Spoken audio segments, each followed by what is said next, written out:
ভিতরে ভিতরে হিংসামি আর উপরে উপরে আলগা পিড়ি। দয়া করে এইগুলা আর দেখেন না, এখন এইগুলা আর চলে না। আপনারা কি ভুলে গেছেন যে এখন আমি বড় হইছি, কোনটা মুখ আর কোনটা মুখোশ সেইটা আমি ভালো মতোই বুঝি। হ্যালো এভরিওয়ান, আসসালামু আলাইকুম। কেমন আছেন আপনারা সবাই?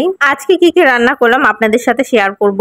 আজকে মুরগির মাংস রান্না করব, ডাল রান্না করব, আর হচ্ছে কই মাছ রান্না করব। সবার প্রথমেই আমি চুলায় ভাত বসিয়ে দিব। এই জন্য চাল ভালোভাবে ধুয়ে পরিষ্কার করে নিয়েছি। ভাতের সাথে সাথে ডালও বসিয়ে দিব। এই ডাল ধুয়েও বসিয়ে দিলাম। ভাত আর ডাল চুলায় বসিয়ে আমি মুরগিটা কেটে নিচ্ছিলাম। মুরগিটা অনেক বড় ছিল আর মুরগির মধ্যে অনেকগুলো ডিমও হয়েছে। মুরগিটা ভালোভাবে কেটে ধুয়ে পরিষ্কার করে নিচ্ছিলাম। মুরগিটা যেহেতু অনেক বড় ছিল তাই অর্ধেক ফ্রিজে রেখে দিলাম আর অর্ধেক এখন রান্না করব। মাংসে দেওয়ার জন্য কিছু আলু কেটে নিচ্ছিলাম আর অন্যদিকে মাছে দেওয়ার জন্য লম্বালম্বি ভাবে আলু আর টমেটো কেটে নিচ্ছিলাম, সাথে কিছু পেঁয়াজও কেটে নিলাম। আপনারা হয়তো ভাবছেন অসময়ে টমেটো কোথায় পেলাম। আসলে সিজনের সময় আমি কিছু টমেটো ডিপে রেখে দিয়েছিলাম আর আজকে সেই টমেটো দিয়েই মাছ রান্না করব। আজকে ইচ্ছা করছিল টমেটো আর আলু দিয়ে মাছ রান্না করব, তাই ফ্রিজ থেকে টমেটো বের করে নিয়েছি। এদিকে আমাদের ভাত আর ডাল হয়ে গেছে। ডাল হয়ে গেলে ডালটা চুলায় বাগার দিয়ে দিব। ডাল বাগার দেওয়ার জন্য চুলায় কড়াই বসিয়ে দিলাম আর তাতে তেল দিয়ে দিয়েছি। তেলের মধ্যে পেঁয়াজ মরিচ দিয়ে ভালোভাবে ভেজে নিব। পেঁয়াজ মরিচ ভালোভাবে ভেজে ডালটা বাগার দিয়ে নিব।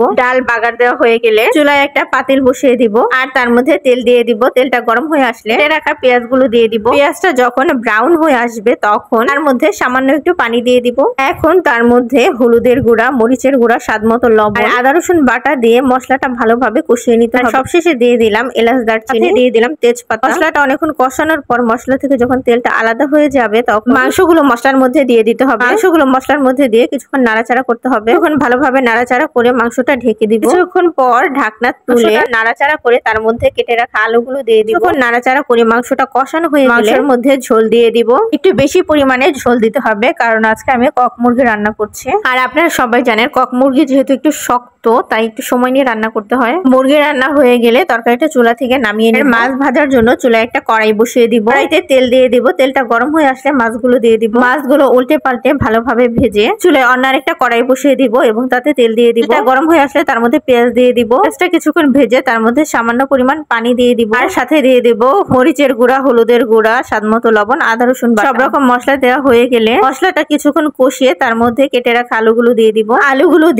আলুগুলো কিছুক্ষণ নাড়াচাড়া করে মশলার সাথে মিশিয়ে নিব। এগুলো কষিয়ে তার মধ্যে ঝোল দিয়ে দিব আর সেই ঝোলের মধ্যে কই মাছগুলো দিয়ে দিব। সাথে দিয়ে দিব টমেটো। মাছ দিয়ে কিছুক্ষণ রান্না করে তরকারিটা চুলা থেকে নামিয়ে নিব। তরকারিটা নামিয়ে সবাই একসাথে বসে ভাত খেয়ে নিলাম। আমি তো সাথে একটা মুরগির ডিম নিয়ে নিয়েছি। আমি এমনিতেই ডিম পছন্দ করি আর উপর মুরগির এই ডিমগুলো আমার খুবই ভালো লাগে।